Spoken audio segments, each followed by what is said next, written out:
Hello.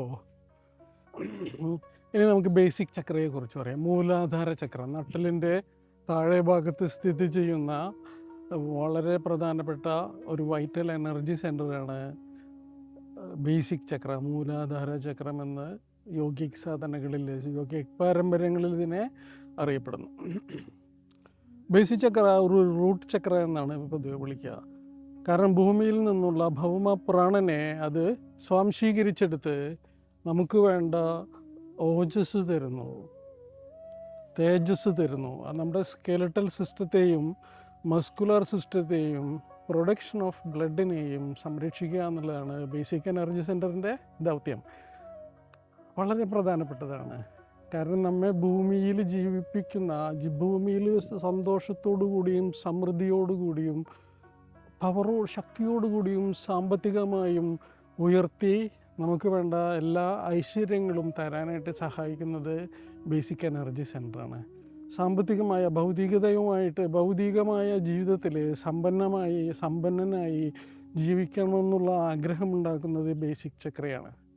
Basic ചക്ര ഭൂമിയിൽ നിന്നും ശക്തമായ ഊർജത്തെ, അതിന് വ്യത്യസ്തമായ നിറങ്ങളെ ഭൂമിയിൽ നിന്നും എടുക്കുന്ന പ്രാണനെ, ഭൂമിയിലുള്ള ഊർജത്തെ, എനർജിയെ ഭൂമിയുടെ ഇതറിക് ബോഡിയിൽ നിന്നും സ്വീകരിക്കുന്ന പ്രാണനെ അത് വ്യത്യസ്തമായ നിറങ്ങളാക്കി ചക്ര ഡൈജസ്റ്റ് ചെയ്യുകയും ശരീരത്തിലെ വ്യത്യസ്തമായ ഭാഗത്തേക്ക് വ്യത്യസ്തമായ കർമ്മ ദൗത്യമായിട്ട് അവയെ ഡിസ്ട്രിബ്യൂട്ട് ചെയ്യുകയാണ് ബേസിക് ചക്രയുടെ ദൗത്യം. അതിൻ്റെ സൈക്കോളജിക്കൽ ഫങ്ഷൻ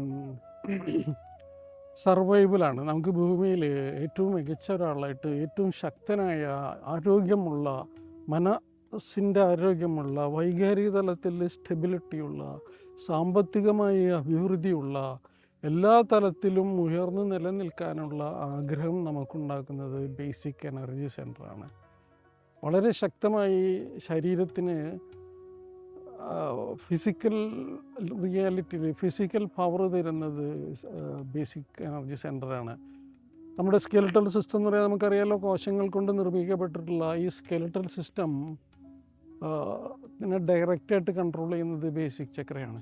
അതിന് വേണ്ട ഊർജത്തെ ഭൂമിയിൽ നിന്നും സ്വീകരിച്ച് കൊടുക്കുന്നത്. അതുപോലെ തന്നെ സ്കെലറ്റൽ സിസ്റ്റം, അസ്ഥി വ്യവസ്ഥകൾ, പേശി വ്യവസ്ഥകൾ, ഇതിനൊക്കെ സപ്പോർട്ട് ചെയ്യുന്നതാണ് ബേസിക് എനർജി സെൻ്റർ. ഈ ബേസിക് എനർജി സെൻ്റർ ഭൂമി നല്ലപോലെ സഹായിക്കുന്നു. ഭൂമി വളരെ ശക്തമായി സഹായിക്കുന്നു. ഭൂമിയിൽ നിന്നും എടുക്കുന്ന ആ ഭൗമപ്രാണൻ സെക്സ് എനർജിയുമായി ബന്ധപ്പെട്ട് അതിനെ കൂടുതൽ ആരോഗ്യപരമായ, ഈ ഭൂമിയിലെ ഏറ്റവും മികച്ചതായിട്ടുള്ള ഒരാളായി മാറാനായിട്ട് നമ്മെ സഹായിക്കുന്നു. സാമ്പത്തികമായ അഭിവൃദ്ധി കുറഞ്ഞ ആളുകളുടെ ബേസിക് ചക്ര സ്കാൻ ചെയ്ത് നോക്കിയാൽ അത് ഡിപ്ലീറ്റായിട്ട് നിൽക്കുന്നത് കാണാം. കാരണം അവരുടെ ഡൈനാമിക്സ് കുറഞ്ഞു പോയിട്ടുണ്ടാവും. അവരുടെ അഗ്രസീവ് എന്ന് പറഞ്ഞാൽ ഒരു പോസിറ്റീവ് വേർഡ് അല്ലാത്തതുകൊണ്ടാണ് ഞാൻ പറഞ്ഞത്. എന്തൂസിയാസം കുറഞ്ഞിരിക്കും. ബേസിക് ചക്ര കുറഞ്ഞു പോയാൽ വളരെ സമ്പന്നനായ ഒരാളുടെ ബേസിക് ചക്ര സ്കാൻ ചെയ്ത് നോക്കിയാൽ, സ്കാനിങ് എന്ന് പറഞ്ഞാൽ കൈകൊണ്ട് ശരീരം തൊടാതെ തന്നെ നമുക്ക് ഫീൽ ചെയ്യാവുന്ന ഒരു രീതിയാണ്. അപ്പോൾ അത് നോക്കുമ്പോൾ അത് വളരെ വികസിതമായിട്ട് നിൽക്കുന്നത് കാണാം, വളരെ മികച്ചതായിട്ട് വർക്ക് ചെയ്യുന്നത് കാണാം. ധാരാളം സമ്പന്നത ഉണ്ടാക്കാൻ ആ ചക്ര സഹായിക്കുന്നു എന്നർത്ഥം. ബേസിക് ചക്ര ആക്ടിവേറ്റ് ആയില്ലെങ്കിൽ, അത് ഡിപ്ലീറ്റ് ആയിപ്പോയാൽ നമുക്ക് ഈ ഭൂമിയിൽ നിലനിൽക്കുന്നതിനോടുള്ള താല്പര്യം കുറഞ്ഞു പോകാനുള്ള സാധ്യതയുണ്ട്. ഭൂമിയിൽ വളരെ ശക്തനായി മികച്ച ഉയരങ്ങളിലേക്ക് എത്തി, ഉന്നതമായ തലങ്ങളിലേക്ക് എത്തി നിലനിൽക്കണമെന്നും ഉയർന്നു വരണമെന്നും വളർന്നു വരണമെന്നും നമ്മെ ആഗ്രഹിപ്പിക്കുന്നതും അതിനുവേണ്ട ശക്തി തരുന്നതും ബേസിക് ചക്ര തന്നെയാണ്. സൂയിസൈഡൽ ടെൻഡൻസിക്കുള്ള ആളുകളുടെ ബേസിക് ചക്ര സ്കാൻ ചെയ്ത് നോക്കുമ്പോൾ ഡിപ്ലീറ്റായിട്ട് കാണാം. അവർക്ക് ഭൂമിയിലുള്ള ജീവിതം താല്പര്യം വിട്ടുപോയി കഴിഞ്ഞിരിക്കും, പല കാരണങ്ങളെ കൊണ്ടും. ഇനി നമ്മൾ ആലോചിക്കില്ലേ, അങ്ങനെയാണെങ്കിൽ ഭൗമ പ്രാണൻ ഉപയോഗിക്കാതെ, ഭൂമിയുടെ ശക്തി സ്വീകരിക്കാതെ ഭൗതികമായ തലത്തിലെ ഒരു ആഗ്രഹങ്ങളും വേണ്ടാത്ത സന്യാസിവരന്മാരുടെ എനർജി സെൻറ്റർ എങ്ങനെയായിരിക്കും എന്നൊരു ഡൗട്ട് തോന്നുമല്ലോ അല്ലേ? അവിടെ വ്യത്യാസമുണ്ട്. കാരണം അവർക്ക് മികച്ചതായി ആരോഗ്യം നിലനിർത്താൻ ബേസിക് ചക്രം, മൂലാധാരം അവർ റൂട്ടഡാണ്. അത് ഭൂമിയായിട്ട് അവർ നല്ലപോലെ കണക്റ്റഡാണ്. ഇനി ഭൂമിയായിട്ട് കണക്ഷൻ വേണ്ടാത്ത ആളുകളാണ് ഇപ്പോൾ ഈ പുലിത്തോലൊക്കെ വിരിച്ചിരിക്കുക. അപ്പോൾ അതിവിടെ എനർജി ക്ലബ് ചെയ്യില്ല. ആക്ച്വലി സെയിൻറ്റുകൾക്കൊക്കെ, സന്യാസിമാർക്കൊക്കെ മൂലാധാരത്തിൽ നിന്ന് ശക്തി സ്വീകരിച്ചെടുക്കേണ്ടതുണ്ട്. കാരണം ലോക സമസ്ത സുഖിനോ ഭവന്തു, ഭൂമിയിലുള്ള സർവ്വചരാചരങ്ങൾക്കും ശക്തി ഉണ്ടാക്കുന്നതിനും സൗകര്യമുണ്ടാക്കുന്നതിനും ഭൂമിയിൽ അടുത്ത് വരുന്ന തലമുറകൾക്ക് മികച്ചതായിട്ടുള്ള ശക്തി ലഭ്യമാക്കുന്നതിനും ഭൂമിയിലുള്ള ജീവജാലങ്ങൾക്ക് സൗകര്യമുണ്ടാക്കുന്നതിനുമാണ് ഈ ധ്യാനത്തിലേക്ക് ഇരിക്കുന്ന ഗുരുക്കന്മാർ ചെയ്യണത്. അല്ലാതെ അവരുടെ പേഴ്സണൽ കാര്യങ്ങൾക്കല്ല അവിടെ ഉള്ളത്. അപ്പോൾ അവരുടെ ബേസിക് ചക്രമൊക്കെ നല്ല ആക്റ്റീവായിരിക്കണം. അല്ലാതെ വിഷണ്ണനായി വിഷാദം ബാധിച്ച് ജീവിതത്തിൽ ഒരു സന്തോഷവുമില്ല, സമാധാനമില്ല, അങ്ങനെയൊക്കെ വരുമ്പോൾ ബേസിക് ചക്രം വളരെ ഡിപ്ലീറ്റായി ഭൂമിയിൽ നിലനിൽക്കണമെന്ന് ആഗ്രഹം തോന്നാത്ത അവസ്ഥയിലേക്ക് പോകുന്നതാണ് ഈ സൂയിസൈഡൽ ടെൻഡൻസിയൊക്കെ. അപ്പോൾ അത് നമുക്ക് മുൻകൂട്ടി മനസ്സിലായാൽ, ഇപ്പം നമ്മളുടെ അടുത്തൊക്കെ വരുമ്പോൾ നമ്മൾ വേറെ കാര്യങ്ങൾക്ക് വേണ്ടിയായിരിക്കും നമ്മുടെ അടുത്ത് കൺസൾട്ടേഷൻ വരിക. നോക്കുമ്പോൾ അവർ പലപ്പോഴും ഞാൻ ഒരുപാട് പേർക്ക് ഇത് ഞാൻ മനസ്സിലാക്കിയിട്ട് അവരോട് സ്വകാര്യമായി സംസാരിച്ച് കൺസൾട്ടേഷൻ ഹീലിങ്ങിനൊക്കെ വരുമ്പോൾ അതിനെ റെഗുലേറ്റ് ചെയ്ത് കൊടുത്തിട്ടുണ്ട്. അവരുടെ വീട്ടുകാർക്ക് ഞാൻ അങ്ങനെ പറയാതെ തന്നെ വേറെ രീതിയിൽ ചിട്ടയായിട്ടുള്ള ചില കാര്യങ്ങൾ പറഞ്ഞു കൊടുത്ത് അത് ഡെയിലി ചെയ്യിക്കുകയും അങ്ങനെ പല ആളുകളെ എനിക്ക് ജീവിതത്തിലേക്ക് തിരിച്ചു കൊണ്ടുവരാനായിട്ട് സാധിച്ചിട്ടുണ്ട്. ഞാൻ ഒരു വലിയ അഹങ്കാരത്തോടു കൂടി പറയല്ല, ഇതൊക്കെ ഈ പ്രകൃതിയുടെ ശക്തികൾ ഹൗ ടു യൂട്ടിലൈസ് എന്നുള്ളത് ഞാൻ പറഞ്ഞു കൊടുത്തേ ഉള്ളൂ. അത് മാസ്റ്റർ ഗുരു പറഞ്ഞു തന്നിട്ടുള്ളത് പറഞ്ഞു എന്നേ ഉള്ളൂ, അല്ലാതെ എൻ്റെ അറിവല്ല ഇത്. ഞാനത് കടമെടുത്ത് ഗുരുക്കന്മാർ പറഞ്ഞു വെച്ച കാര്യങ്ങൾ കടമെടുത്ത് പറയുന്നു എന്ന് മാത്രം. അപ്പോൾ മൂലാധാര ചക്രം വളരെ പ്രധാനപ്പെട്ടതാണ്. നമുക്ക് സാമ്പത്തികമായ അഭിവൃദ്ധി ഉണ്ടാക്കുന്നതിനും ശാരീരികമായ അഭിവൃദ്ധി ഉണ്ടാക്കുന്നതിനും നമ്മുടെ ബ്ലഡ് പ്യൂരിഫൈ ചെയ്ത് നമ്മുടെ അസ്ഥി വ്യവസ്ഥകൾ, സ്കെലറ്റൽ സിസ്റ്റം വളരെ സ്ട്രെങ്ത്തോടു കൂടി നിൽക്കുമ്പോൾ നമുക്ക് ഭൗമപ്രാണനെ ഉപയോഗിച്ച് അതിനൊക്കെ നല്ല സ്ട്രെങ്ത്. ഞാൻ നേരത്തെ പറഞ്ഞതുപോലെ തന്നെ ഈ സ്പോർട്സായിട്ട് ബന്ധപ്പെട്ട ആളുകൾ ഇത് അറിഞ്ഞിരിക്കേണ്ടതാണ്.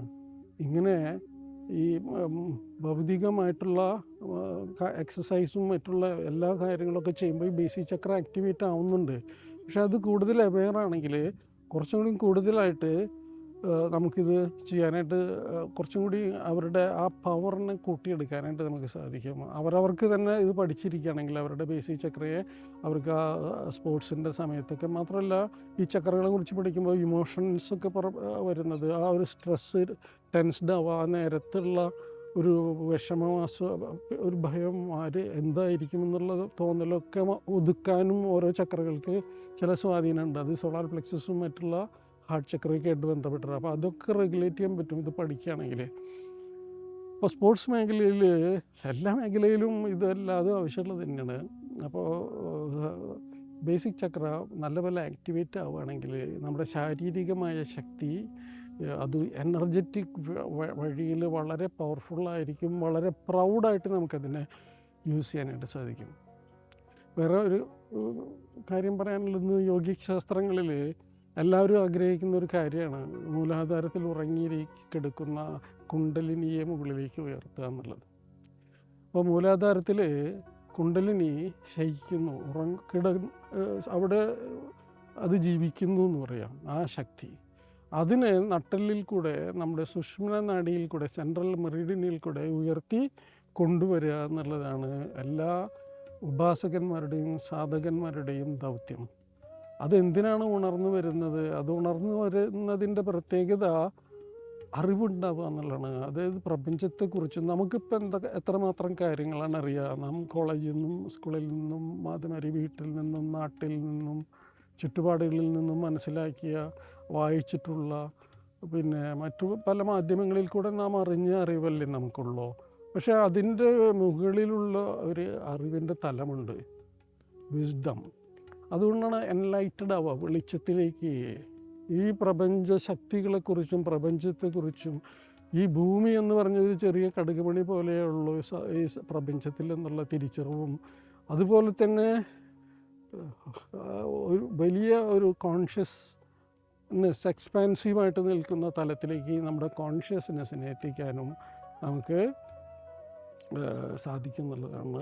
ഈ കുണ്ടലിനി ഉണരുമ്പോൾ, കുണ്ടലിനി ഉണർന്ന് അത് ഉന്നതമായ തലത്തിലേക്ക് ക്രൗണിലേക്ക് വന്ന് അത് ക്രൗണായിട്ട് മാറുന്നതിൻ്റെ, അത് ശക്തമായ ഉയർന്ന ഒരു ഊർജമായി അത് മാറി വരുന്നതിൻ്റെ അവസ്ഥയ്ക്കാണ് എല്ലാ ഉപാസകന്മാരും സാധകന്മാരും പല രീതികളിലുള്ള വ്യത്യസ്തമായ രീതികളിൽ ശൈലികളിൽ സ്പിരിച്വൽ സാധനകൾ ചെയ്യുന്നത്. അത് ഭക്തിയോഗമായാലും ഹഠയോഗമായാലും ജ്ഞാനയോഗമാണെങ്കിലും തന്ത്രയോഗയാണെങ്കിലും മന്ത്രയോഗയാണെങ്കിലും എല്ലാ യോഗങ്ങളിലും ഇതിനെ ഉണർത്തുക എന്നുള്ള ഒരു പരമമായ ലക്ഷ്യമുണ്ട്. അത് ഉണരണമെങ്കിൽ എല്ലാ ചക്രകളിലുമുള്ള അഴുക്കുകളെ മാറ്റിക്കളയേണ്ടതുണ്ട്.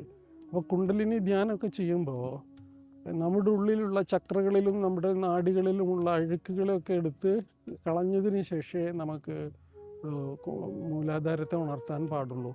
അല്ലെങ്കിൽ അഴുക്കുകൾ നമ്മുടെ ജീവിത സാഹചര്യങ്ങളിൽ നമ്മൾ കടന്നു വന്ന കാലഘട്ടങ്ങളിൽ പല ജന്മങ്ങളുമായിട്ടുള്ള പല തരത്തിലുള്ള വീക്ക്നെസ്സുകൾ നമുക്കറിയാമല്ലോ. നമുക്ക് ഏതെങ്കിലുമൊക്കെ തരത്തിൽ പല പല തരത്തിലുള്ള വീക്ക്നെസ്സുകൾ ഉണ്ടായിരിക്കും. നമുക്ക് അറിയാത്ത വീക്ക്നെസ്സും നമ്മുടെ ഉള്ളിലുണ്ടായിരിക്കും, പുറത്തേക്ക് നമുക്ക് പ്രകടമാകാത്ത.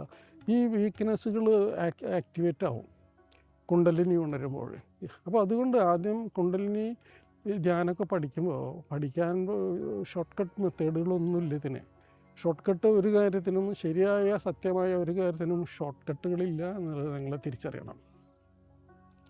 അപ്പോൾ കുണ്ടലിനി ശക്തി ഉണരുമ്പോൾ നമ്മുടെ വീക്ക്നെസ്സുകളെ പ്യൂരിഫിക്കേഷൻ വളരെ പ്രധാനമാണ്. ശാരീരികമായ ശുദ്ധി വരുത്തുന്നത് പോലെ തന്നെ ആന്തരികമായ ശുദ്ധിയും നാം ഡെവലപ്പ് ചെയ്തെടുക്കേണ്ടതുണ്ട്. ഒരു ക്ഷേത്രത്തിൽ ഒരു ഡയറ്റിയെ ഒരു പ്രതിഷ്ഠ നാം ചെയ്യുമ്പോൾ അവിടെ ശുദ്ധീകരിച്ച് അവിടെ പൂജാതി കർമ്മങ്ങൾ ചെയ്യുമ്പോൾ, അല്ലെങ്കിൽ ഒരു പള്ളിയിൽ അല്ലെങ്കിൽ മോസ്കിലൊക്കെ നല്ല ചിട്ടയായി വൃത്തിയായി വയ്ക്കുന്നതിൻ്റെ കാരണം അവിടെ ഡിവൈൻ എനർജിയുടെ പ്രവേശനം ഉണ്ടാകുന്നു എന്നുള്ളതാണ്. അപ്പോൾ അതേപോലെ തന്നെ നമ്മുടെ ഉള്ളിലൊരു ആത്മാവുണ്ട്, ജീവാത്മാവ്. അത് നമ്മുടെ ആ ജീവചൈതന്യം ഈശ്വരനുമായിട്ട് ബന്ധപ്പെട്ട് നിൽക്കുന്നതാണ്. അതിൻ്റെ ഒരു പോർഷൻ ഓഫ് ലൈറ്റാണത്.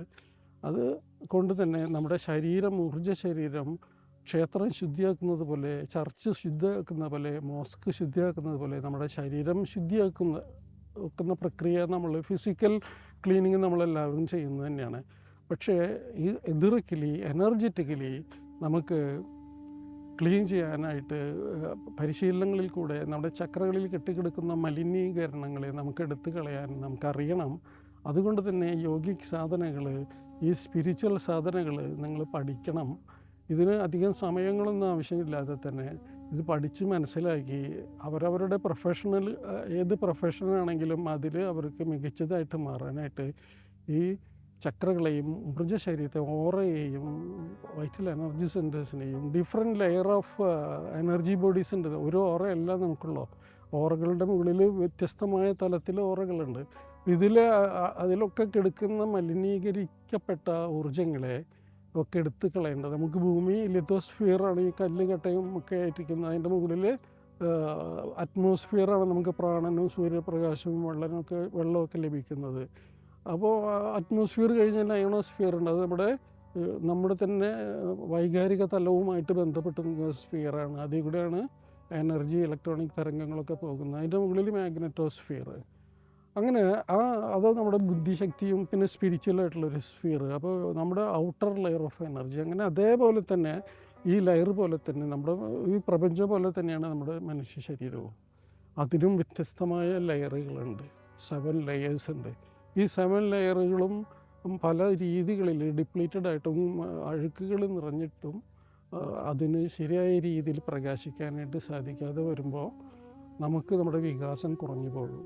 ഇതൊക്കെ പഠിച്ച് മനസ്സിലാക്കി ഇതിനൊക്കെ എടുത്തു കളയാനായിട്ട് വളരെ സിമ്പിളായിട്ടാണ് മാസ്റ്റർ ഇതിന് സിലബസുകൾ തയ്യാറാക്കിയിട്ടുള്ളത്. ആർക്കും പഠിക്കാവുന്നതാണ്. ആർക്കും വളരെ ലളിതമായിട്ട് മനസ്സിലാക്കാവുന്ന സിസ്റ്റത്തിലാണ് അദ്ദേഹം ഇന്ന് ലോകം മുഴുവനായിട്ട് ഇതിനെക്കുറിച്ച് അറിയുന്ന ആളുകൾ പഠിച്ച് ആ തലത്തിൽ മനസ്സിലാക്കാൻ ശേഷിയുള്ള ആളുകൾ പഠിച്ച് മനസ്സിലാക്കി ഇത് കൃത്യമായി പരിശീലിക്കുന്ന ഒട്ടനവധി ആളുകൾ സമൂഹം കൂടി വരികയാണ്. അപ്പോൾ അവർ ഈ കാലഘട്ടത്തിൻ്റെ മികവിലേക്ക്, അവർ ഈ ഇറയിൽ, ഈ മഹാകാലഘട്ടത്തിലേക്ക്, ഈ വരാനിരിക്കുന്ന കാലഘട്ടങ്ങളിൽ ഏറ്റവും മികച്ചതാവാനായിട്ട് സഹായിക്കാനായിട്ട് നമ്മുടെ ഈ എല്ലാ ചക്രകളുടെ ശുദ്ധീകരണവും, അതുപോലെ തന്നെ അതിനെ ഊർജ്ജവൽക്കരിക്കാനും ഓറയെ ശക്തിപ്പെടുത്താനും ചീത്തകളെ തടയാനുമുള്ള ശക്തി ആർജിക്കാനൊക്കെ ഈ സബ്ജക്റ്റുകളിൽ കൂടെ നമുക്ക് സാധ്യമാകും. അപ്പോൾ ബേസിക് ചക്ര, മൂലാധാര ചക്രം, റൂട്ട് ചക്രയാണ്. ഭൂമിയിൽ നിന്നും ഒരു വൃക്ഷത്തിൻ്റെ താഴ്വേര് താഴേക്ക് എത്രമാത്രം അത് താഴേക്ക് പോയിട്ടുണ്ടോ, അത് താഴെ പോയിട്ട് വെള്ളം എത്ര താഴെ നിന്ന് എടുക്കുന്നു, അതേപോലെ നമ്മുടെ മൂലാധാരം എത്ര താഴേക്ക് അത് ഭൂമിയായിട്ട് റൂട്ടഡ് ആയിരിക്കുന്നുണ്ടോ അതിനനുസരിച്ച് നമ്മുടെ ആരോഗ്യവും ആയുസ്സും നല്ല ബലാബലം നിൽക്കാനായിട്ട് സഹായിക്കുന്നത്, നമ്മളെ ഡൈനാമിക്സ് ആക്കുന്നത്, ആക്റ്റീവ് ആക്കുന്നത് ബേസിക് ചക്രയാണ്. ഒട്ടനവധി കാര്യങ്ങൾ ഇനിയും പറയാം നമുക്ക് അടുത്ത വീഡിയോയിലേക്ക്. Thank you. എന്നെ ശ്രവിച്ചതിന് നമസ്തേ. ഞാൻ രഞ്ജിത്ത്, തൃശ്ശൂർക്കാരനാണ്. അതുപോലെ മഹാത്മാ ചുവാക്കോക്സിയുടെ സ്റ്റുഡൻറ്റും മാ ഷാർലറ്റിൻ്റെ വളർത്തുപുത്രനും ദ ഇന്നർ സയൻസസിൻ്റെ സീനിയർ ട്രെയിനറുമാണ്. ഇന്ത്യയിലെ വിദേശികളെയും ഞാൻ പഠിപ്പിക്കുന്നു. Thank you. നമസ്തേ.